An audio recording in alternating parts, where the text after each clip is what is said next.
This time on Ask Rad Rat, we talk about what age you have to be before it's embarrassing to still be a skateboarder. Is there even a time?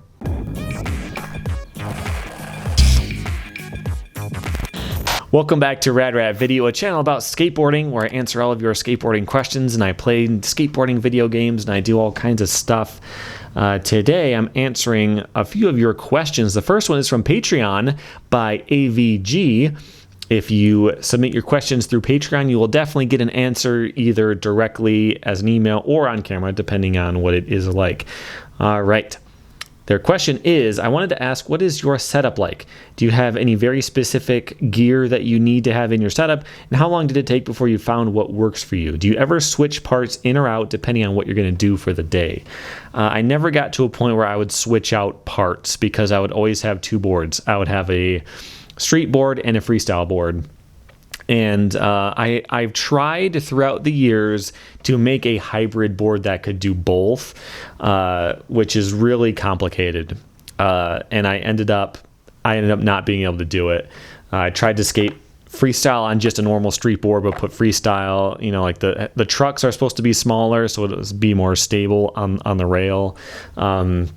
I could never find a hybrid board that could do everything, so I just had two.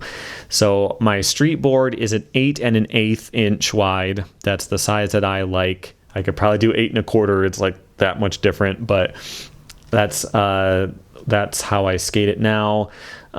Wheels, about 52-ish is my normal size for that, and everything else is up for grabs. You know, like stuff that I find that looks cool or that's on sale or anything like that. I don't have a specific brand that I require for anything. I can skate on anything, and I enjoy doing that. I like to try something different.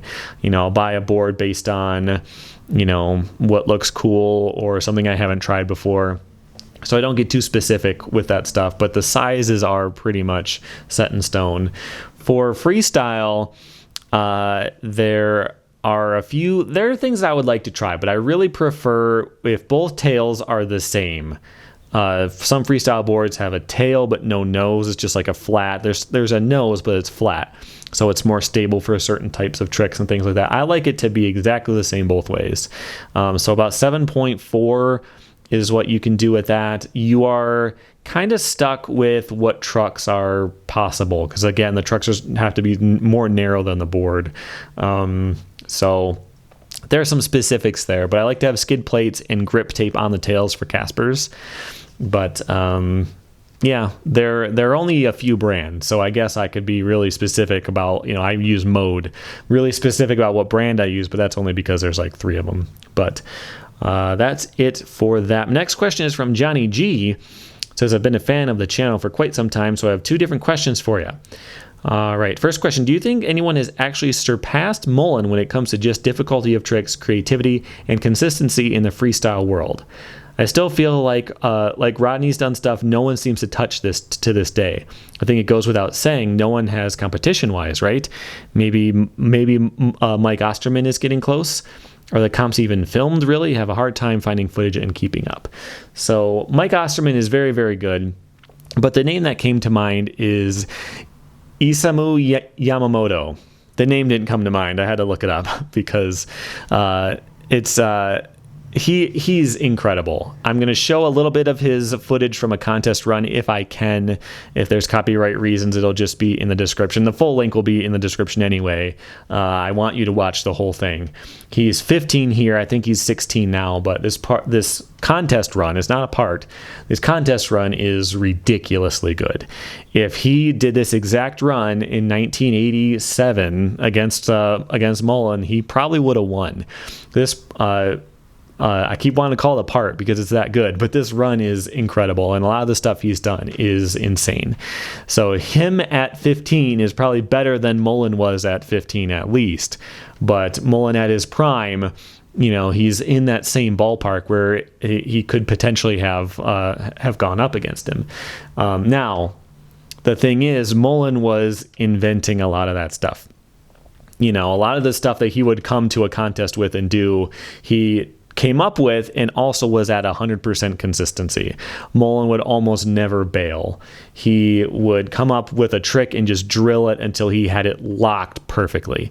And I don't know so much about him, but yeah, his position in skateboarding history is always going to be there, no matter how much people get better than him. Even if in the freestyle world, his old stuff is not that big of a deal.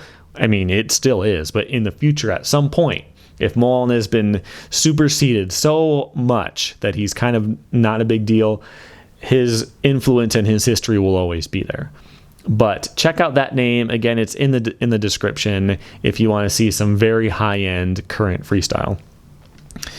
Okay, the second question was, what do you think about haters of Andy Anderson or Mullen? I feel like it kind of stunts the growth and creativity of skating. Okay, so he was talking about how people used to say he did circus tricks back in the day, even now in the 30s, in his 30s. So, yeah, people always ask me about Andy Anderson, and it's always positive. No one says, like, can you believe this clown, when they send me stuff. Then again, they're sending it to me. They know what my tastes are, so I don't know what the general consensus is about him, but I love his skating. And I think one of the big problems with freestyle or anything that's too weird is that people will assume that you do it because you're scared to do other stuff. And for me, that was at least partially true. It was true, but it was also, I didn't have access to spots, like there were no stairs that I could get access to. I never got good at them, but I didn't have access. So for me, like, I would be more likely to do something weird instead of try to do something simple downstairs. So if you watched all of my skating and it's always slow and it's just a weird flip trick and you got to watch it twice to even figure out what it was, it might look like I'm just trying to not get hurt. And I think that was a big part of it, where if it's not scary, it's not intimidating, it's not dangerous, then are you really skating? And that was what a lot of what people would say, At this point in my life, I don't care.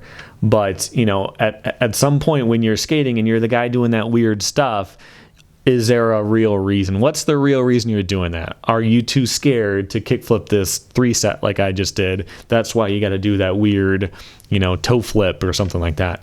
But with him, he's doing handrails, he's doing he's doing all kinds of stuff. So I don't think you can make that argument against him. So I think he is really bridging that gap where you can come from one side and learn a little bit more about the other. He's a very good hybrid skater. I'm a big fan. All right, next question is from, I'm going to do my best to pronounce your name, Las Miranda Densevilla. There was a first question that I didn't have an answer to, but the second part was, my buddies in Germany keep mispronouncing Primo. For some reason, almost every German skater I come across pronounces the I as in rhino. They're totally convinced that it's the right way to pronounce it. Can you give me some confirmation that it's actually pronounced Primo? So Primo versus Primo. It is definitely Primo, and I can prove it because it's named after a guy named Primo. And I have footage of one of his contest runs, and the announcer clearly calls him Primo. And that's time for Primo Dustyyshellz. There you go, crowd. So I guess you could argue that the announcer pronounced his name wrong, but I don't think so. It is a Primo and is named after a guy named Primo. So that's your full confirmation. I do get a lot of stuff from people from Germany. So if you think it's called a Primo, I'm sorry, it is Primo. And since it's someone's name and it doesn't translate, I would stick to how his name is actually pronounced, if ever possible. Okay, the last question from today is from Max K, who says, are adult skateboarders who are 30 plus looked down upon as being childish? Should anyone really even care? Should you care, I would definitely say is no. But I think there is a little bit of we have to distinguish between a couple different ways. You say, like, if you're a skater and you're 30 plus, do you mean that you still skate? You go to the skate park sometimes, or you're out with your friends trying to skate street from time to time? Or do you mean you're the guy still chasing the dream? I think there's a little bit of a difference there where one is kind of embarrassing. If you still think you're going to get your big break and get your first sponsor, at that point, I think it's time to move on, not stop skating, but move on from that being like the only thing that you could ever consider. If you still don't have a job, all you do is smoke weed and skate, and you're in your 30s, that's a little bit embarrassing. But if you are an actual adult and you skate all the time, there's nothing wrong with that whatsoever. It's just a hobby that you do. And I think it's more embarrassing to be too ashamed of something that you actually enjoy. And I think it's a big part of growing up to get to the point where you don't mind, being childish in certain ways. So if you looked